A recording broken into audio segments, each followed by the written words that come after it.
everybody, and welcome back to my channel. And it's an Effin book club. I'm here with Sir Simon and Chelsea. Hi. And we're about to review our book for July, right? Our read of the month, July 2020. And the book is called The 48 Laws of Power by Robert Greene. Now, since this was a book Chelsea suggested, she's going to, navigate us through this review. I have a few things to say. Oh!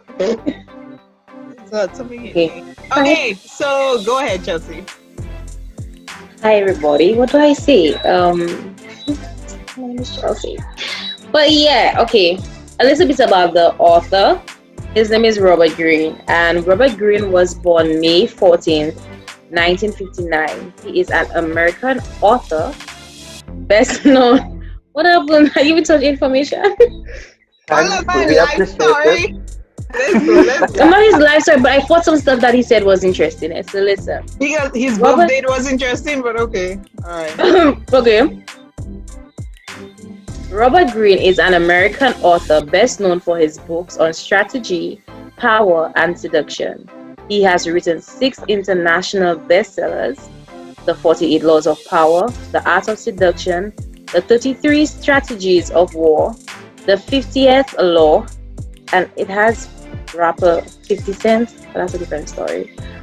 Mastery and the Laws of Human Nature. I thought that it was also interesting to add that Greene's books are sometimes described as manipulative and immoral. The Sunday Times noted that the 48 Laws of Power has become Hollywood's backstabbing Bible. And although the book is reportedly used by many business executives, it is difficult to find people who publicly acknowledge its influence because of the book's controversial nature. And also, The 48 Laws of Power is one of the most requested books in American prison libraries. That's strange. Yep. Yeah. And it also says that several American prisons have banned the 48 Laws of Power and the 33 Strategies of War. So I thought that was interesting to note. I'll be dealing with a serial killer. Yeah. That's one of the things one of the first things I thought about was that a paranoid person wrote this. And then it had me starting to question everybody. Mm-hmm. And when he speaks about, I think he speaks about the non-players in the book, or did he start speaking about Yes, he did. The players are the people in the 48 laws that using the 48 laws, and the non-players. The non-players. I was like, oh shit.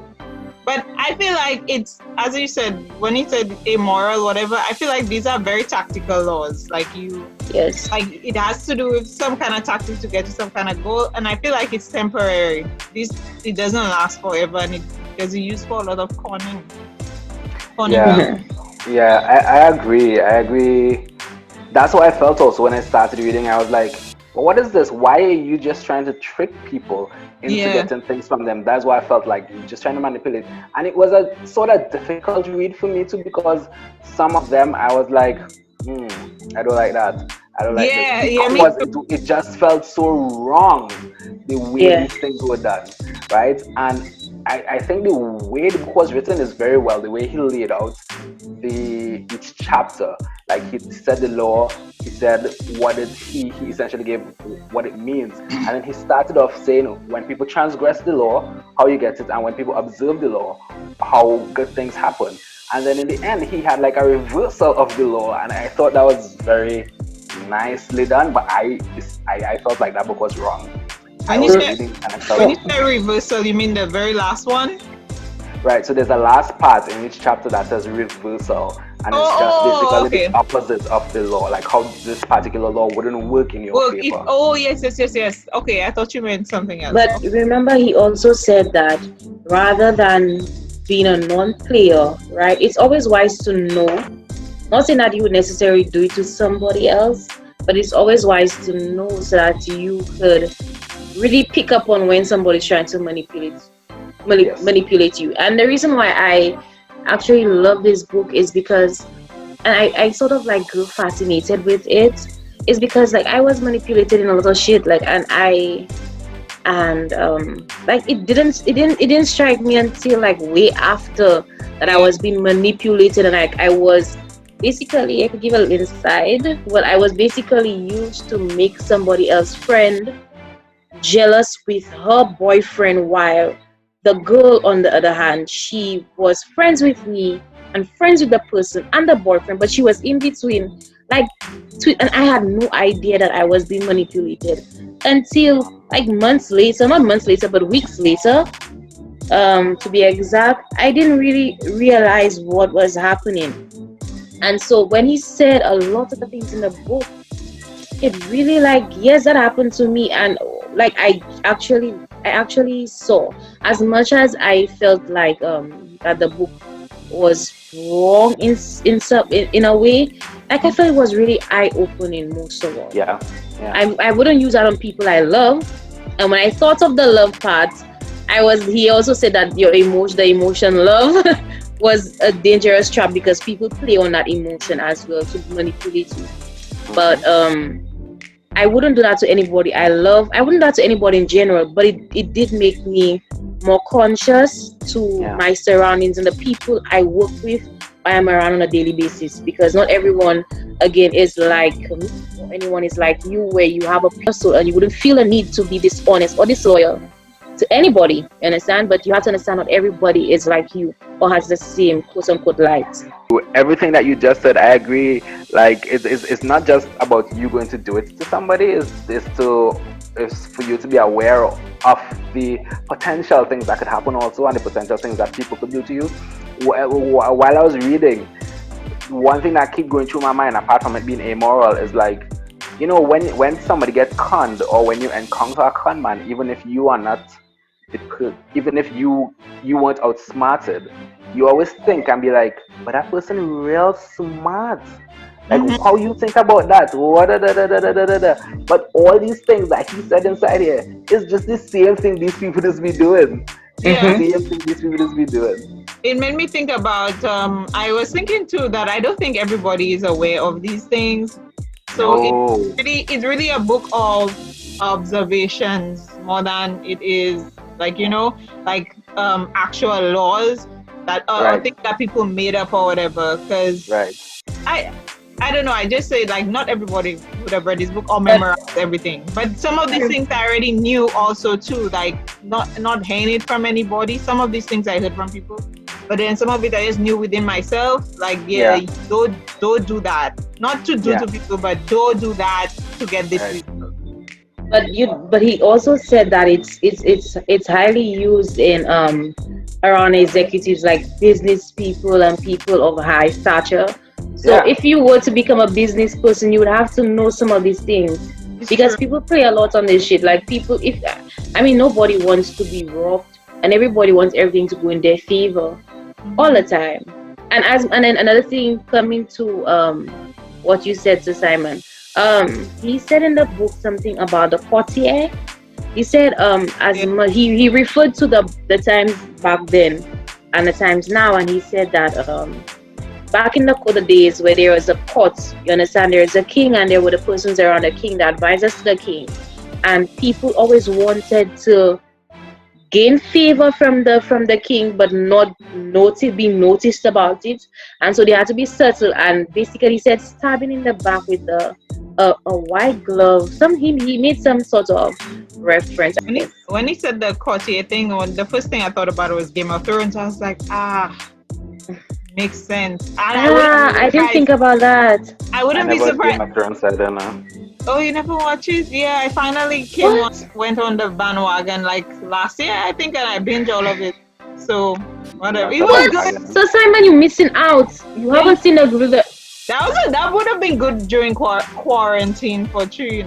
Another thing too, two things. So the second thing is, well, three in all, but this is the second one.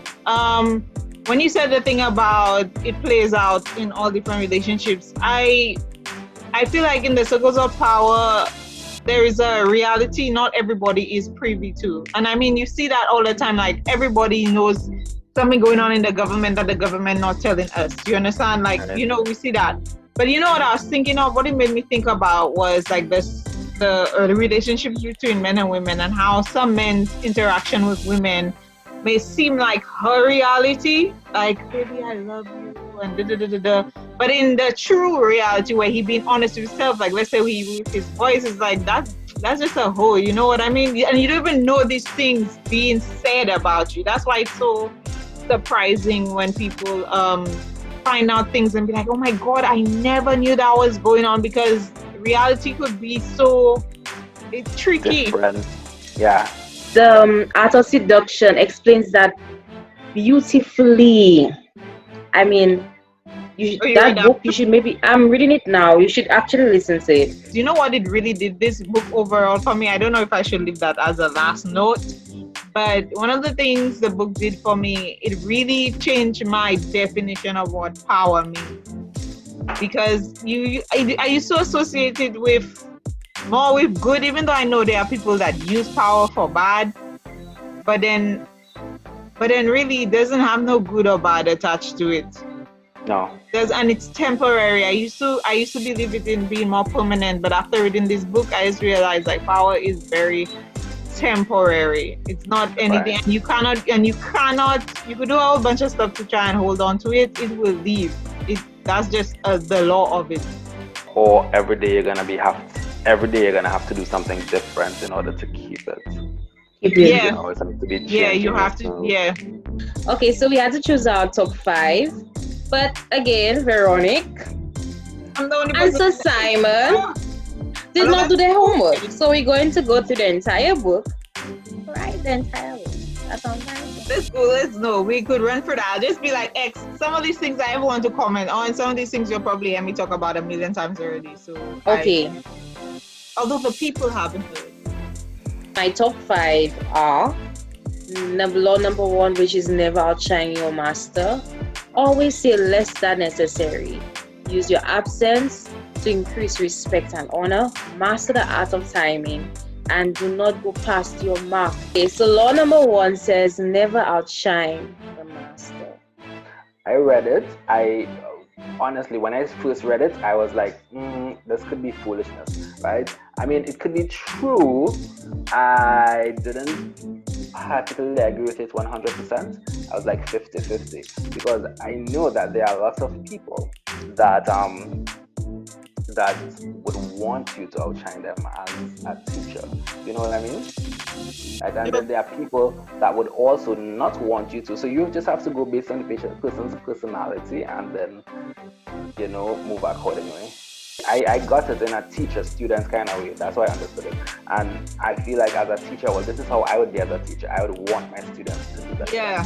As a student, I would want you to do better than them as a teacher. So I felt more on the reversal side of that law as opposed to the, let's not outshine the master. I feel like you should still be able to outshine your master, and your master should not care. I thought that was very, very smart. I always thought that when I've been taught something, I would always want to show the fruits of your labor, basically, or whoever is teaching me labor. But then I realized that in certain situations that cannot happen, because again, people never like to be outshined, especially if you're better. When I say better, I mean like you do much more of a better job than them. The second law is, let me get that. Never put too The much second stress. law is never put too much stress in a friend. Learn how to use your enemies. Your thoughts on that? Yes to the first part, yes to the second part in some ways, but not to hurt people, but just to protect yourself for both of them. That's all I'm saying. Mm-hmm. So it's similar to Veronique, yes, to the first part, because there are lots of people that you call friends, and they don't know a lot about you, right? And then some of these same friends might go back and do bad things, right? But I feel like I would also use my enemy, right? Only if absolutely necessary. So I agree with both of them actually. Yeah, I try and use my enemies. I don't nobody come and tell me I do that for you. Leave me alone. Bye. But the way he outlined it is like you're using them strategically. Yeah. Not for them to come back and be like, I do that for you, blah, blah, blah, blah, blah, blah. Law That's law number number 47. 47. He Yeah. said, do not go past your mark to aim for. In victory, learn when to stop. For So, me, the one that most stood out to me was use your absence to increase respect and honor, and Yeah, never I like feel that one. less than necessary. I notice that a lot. When every time I enter a new environment, people always want me to speak. And in that law, he always said the relevant quotation was, a person who cannot control his words show that he cannot control himself and is unworthy of respect. And sometimes we always speak too much. Sometimes when you speak too much, you say foolishness. yeah, Yeah. That is that's a very true. fact. That is a fact.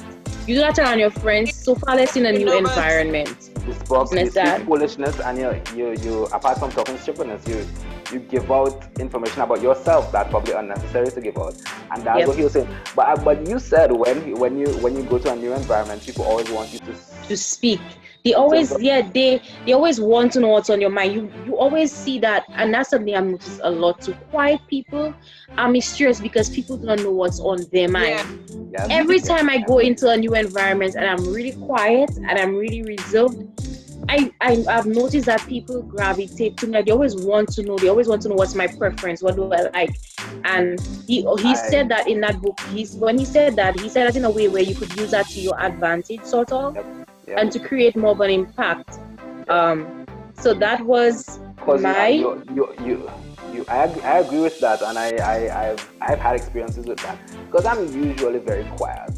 Usually very quiet. If I go to a new environment, although people want you to talk, I'm gonna say 2 words, and that's gonna be it for me. Everybody else at the table, like the other day, I went to dinner. I thought it was gonna be 5 people. It's gonna be like 17 people on this table, and I hate labels, but if I had to label myself as something, I would say I'm introverted, right? yeah, So I was very uncomfortable.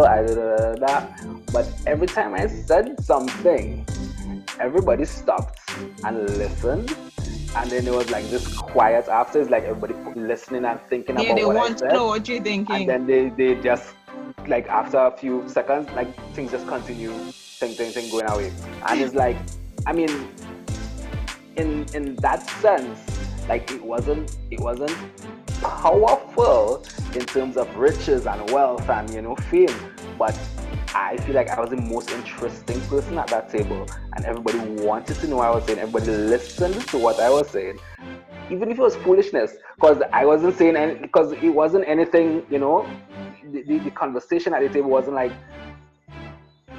philosophical or anything like that, right? Everybody just asking a business. imagine. But Also, I was sorry. sorry, no, but yeah, I was in charge at the table, so it wasn't fame, it wasn't riches, it wasn't, but I was the most interesting person, I was the most You are the powerful person judge. at that table. Yeah, Well, there is a downside to that. The downside is people would constantly. I believe you have to know when to say less, to create that sort of respect. But also, you cannot just not say anything. I feel yeah. people will go out of their way to push your button, your button. Your God have person. mercy. Is But to that push your, accent? The it's not accent. the accent, okay, but it's not the accent. Is it It's more? just God, what is it? You nervous? But it is a little bit. You see, and that, I feel, was the whole essence of that particular chapter. What is happening to your friend or your cousin, whoever it is you said, right? He's at work. Everybody's trying to get to him. Everybody wants to know what's going on with him. Everybody wants this. He's the most popular person at your work right now, right? People probably talking about him on their WhatsApp. They're like, what's his name? Whatever his name is. What are they thinking about? I mean, they wouldn't be saying that, but people probably talking about him, and people are interested in him, and that is the power he was trying to explain there. Is you see it with celebrities sometimes. Like a lot of them keep their business to themselves because, I mean, The mystery. people gonna want to know, right? People gonna continue seeking them out, right? We don't know where Beyonce live. We've never seen Beyonce's wedding. We don't know nothing about them. But people want to know, so they keep following her. Yep. That's what he was saying in the book. Like people, when you stay quiet, people want to know. They cannot. They feel uncomfortable in the silence. and like they need to know more to make themselves feel comfortable or to know how to react to you. Oh, and another thing I notice about people who automatically never say too much, they don't label as anything good, Most of the time they label them as vicious or, secretive. They will never say you just shy. Yeah. Or maybe they just shy. Yeah. Huh? And they could be the nicest person in the world. Yeah. Or maybe they just read this book and decided to change their life. Or just have resting bitch face and stuff like that. And it's funny, this is the last thing I'm gonna say about this. This one says basically essentially saying don't say too much. And there's another law that's saying you need to pull information out from people. Like you need to lie to them. Like you have to get their secrets in order to use it against them.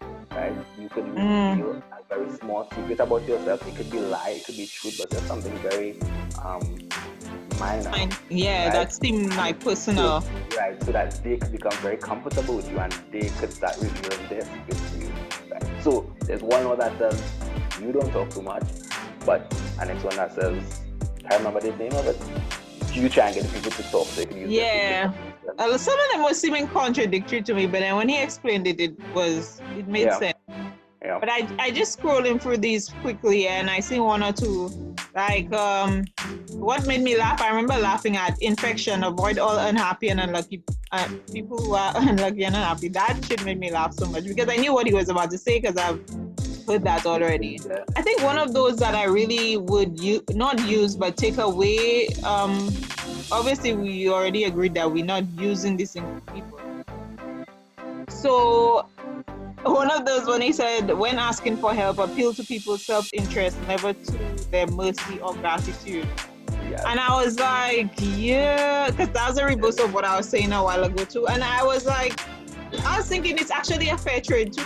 Because if you're appealing to their self-interest, people would get something from it as well. So you don't really feel like you're using people. Yeah. I know I don't like beggars. And then you're in the power seat because you know what you're doing. Like this person don't know that your plan is to get what you want from them, and by using this very small thing to trick them, so they could feel like you're giving them something. That sounds like real business. that is what business people do. Like, yeah, look, I'm giving you all this thing, give me your money, which is what I really want, but I'm pretending like this is what it is. But okay. Yeah. Another law says make your accomplishments seem effortless, and I thought that was I thought it was interesting, but also it caused a lot of jealousy to me.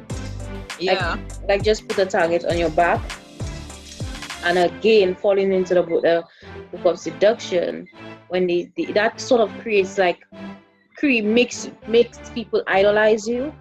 Yeah. Like they see you without faults, basically. Back to Beyonce as a powerful person. You ever see her perform? Like she sing and she dance at the same time, and she's like, "Oh, this is so easy, blah blah blah blah blah blah blah blah blah," and people like that. And people think that she's flawless. She seems flawless because everything she's make everything seem so easy. You gotta think that when you go and try to do the single ladies dance, you're gonna trip on your foot. I think sometimes maybe that's part of the motive too, and it helps. It does help. I'm sure it does help her career a lot that she's so mysterious. But I think it's more for privacy, and I don't see myself doing anything different. And now she has a lot more control because she started that from the early in her career. Like she has a lot more control over what she says. Like even when that Black is King thing, the lady just sent a video to Good Morning America. She didn't even say, she even come on the TV show. She's like, look, this is a video play. It's from me. Promote my video. Promote my project, sorry. I feel also that when you see you have that sort of that when you see when people idolize you, when you make things seem so seamless, right? So simple. I feel people would be more gravitated to you. Like, what is she doing? What is she using? And that would keep people's attention on you. Like everything in that book is just so manipulative. Celebrities. It just has me looking at every single shit like with like looking at that like Like it has me paranoid. So Case in point. Case in point. I mean, there are two different type of celebrities, right? Beyonce again and Jay-Z. Look at Will Smith and Jada, right? They had this thing the other day. Jada and the other man, blah blah blah blah blah blah blah. They come on the Austin. they came on the red table and they talk about it. After they talk about it, they were like jokes for 2 days and then that was done. Nobody knows who Becky with the good hair is. Nobody knows if Jay-Z really cheated on Beyonce. Nobody knows, if this whole lemonade thing was really about infidelity. But people still love it. People still talking about it And it was viral. Was it? 5 years after. It's still very relevant, and we don't know, right? I'm sure if she had come out and be, well, maybe not, but if she had come and say, yes, this is because Jay-Z had do this and da da da da da, and then play and talk like that. Oh, you mean like straight up say it from her mouth instead of through her music? But watch at the manipulative thing right there. Jay-Z quote unquote cheated. We don't know if that's true or not, but there were allegations around saying that he did, and she expressed it in her music. Yeah, but listen to where it was expressed. It was expressed through music, and people that drew people to the music, giving them streams, giving them how many replays, so people could just understand. They just because they're so curious to understand what is really going on. So that really had them replaying, had it spreading around, the word spreading around, more people listening, and that is manipulation right there and then. Because now that you so curious as to what is really happening, you will go and listen to my music just to see if I give any little hints. Sorry, yeah. You're right. So, yeah, I think there was one of the laws about basically creating a little cult for yourself. Oh yeah. Yeah. Loyal followers. And when I saw that one, I was like, this is all the celebrities. And you know what? Religion, that stood out the most to me. Yeah. Another one I saw that I really like also is one number 3, which says conceal your intentions. And I thought that was so beautiful. And I mean, these are things that you know, but then again, you always get excited and you always let your emotions get ahead of you, and you always speak when you shouldn't. Yeah. And I feel like this just really reaffirmed everything that I knew about speaking when you shouldn't. I mean, like just keeping shit to yourself. And you could always play that out. Like when you say things, learn when to say things at the right time. You never say what your next plans are, because you just never know who is around you that is really there for you and who really has your back. Because mental illness is widespread now, more widespread now than before. Because giving people too much information about you, what people using that for. Honorable mention, in a way, like play a sucker to catch a sucker, seem dumber than your mark. I'm not going to say anything on that one, but I'll just be... Yeah. I think I've used that before in my life. Yeah, everybody has. Just going back to what you were saying about jealousy there, law number 46 says never appear too perfect. Right? Because envy creates silent enemies. It comes back to number 1 too. Never do the master. That's another part of it too. Right. And you were saying you essentially that's what you were saying. You don't want to look too good. I mean, you do things, but don't show off too much. Those things because you don't want people to be jealous of you. You create silent enemies. The same person, the same cousin, the same sister, brother, best friend. Right? They're gonna become envious, and they're not gonna tell you because they're your friend. Right? So you want to be powerful. Envy is a weed that should not be watered. Understanding the power envy has, it can be avoided. Make allies with those below you. Right? You have to be friends with the people that are below you and elevate them to positions of power so that they wouldn't be envious of you. Check out law number 40. Law number 40 says despise the free lunch, and it says it is risky to think that anything given has no strings attached. It said these things usually involve hidden motives. Don't be such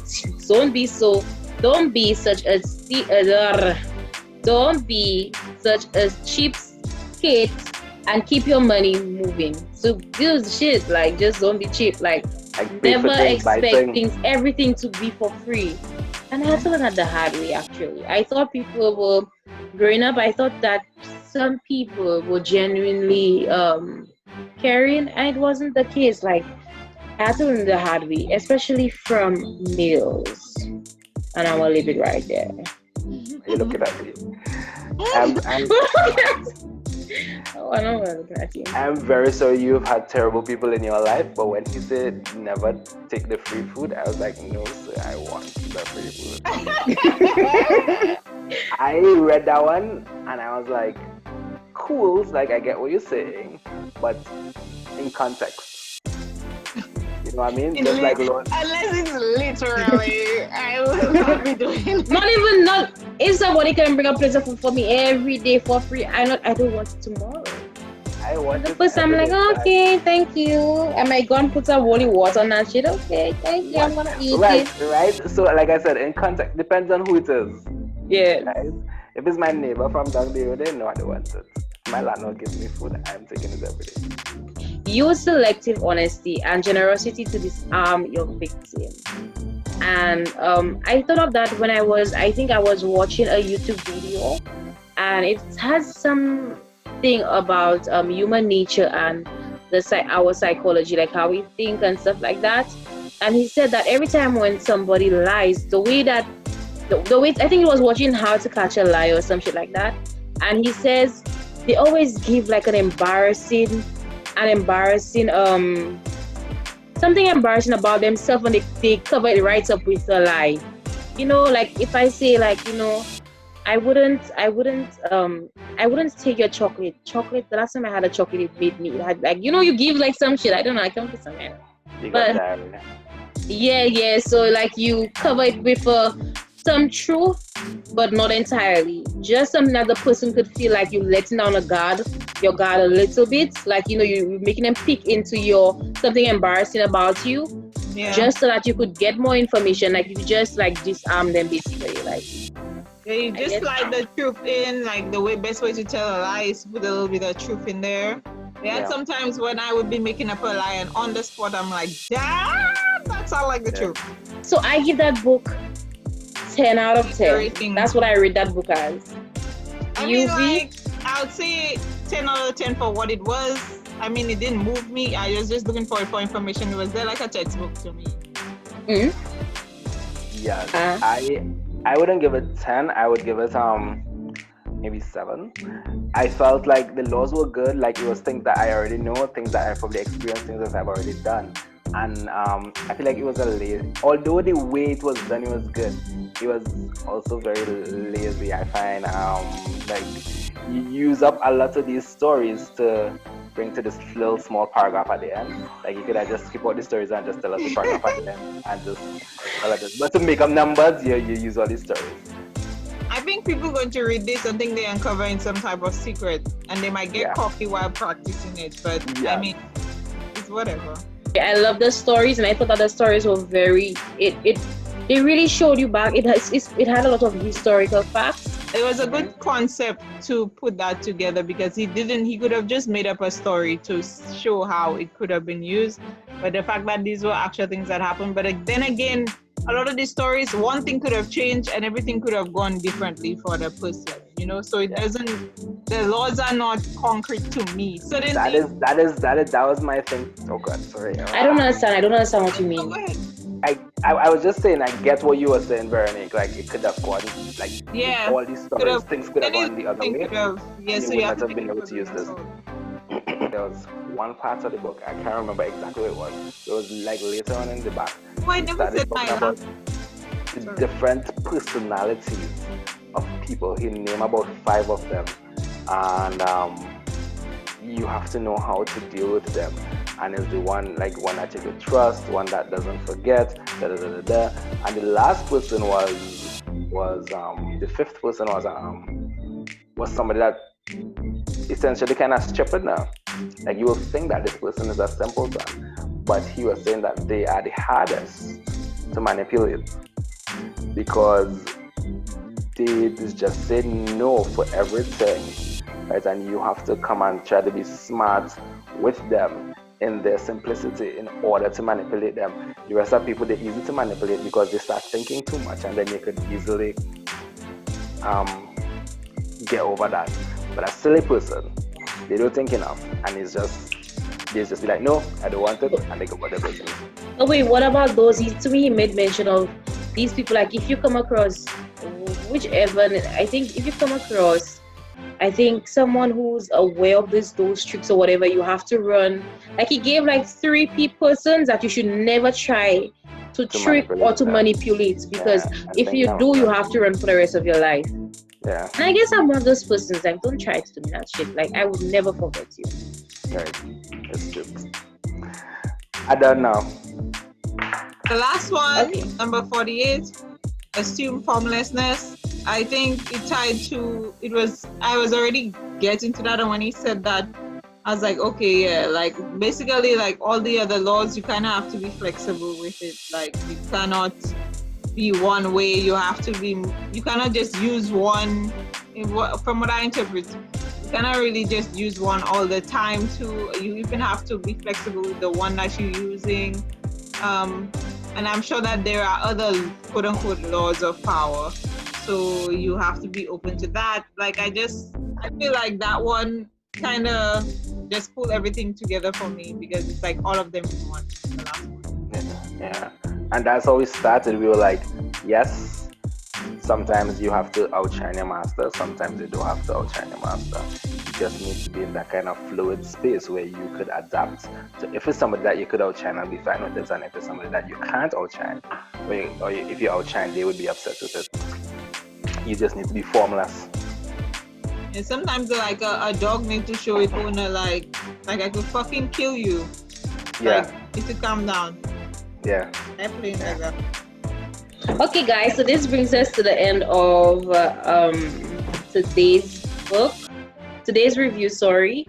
I hope you had fun, and I hope that the next time that you join us on our new book answer. Simon, what is the book that we would be focusing on this month? I forget the name. Oh God. Our read for August is 1 Nun and 100,000, and that was suggested, yes, by Sir Simon. So I hope you guys join us the next time to read with us, have fun with us, and come out with us. Bye. Bye-bye. Bye. And as I always say, keep your intentions all the time. Except when you're trying to manipulate people with the 48 laws of power.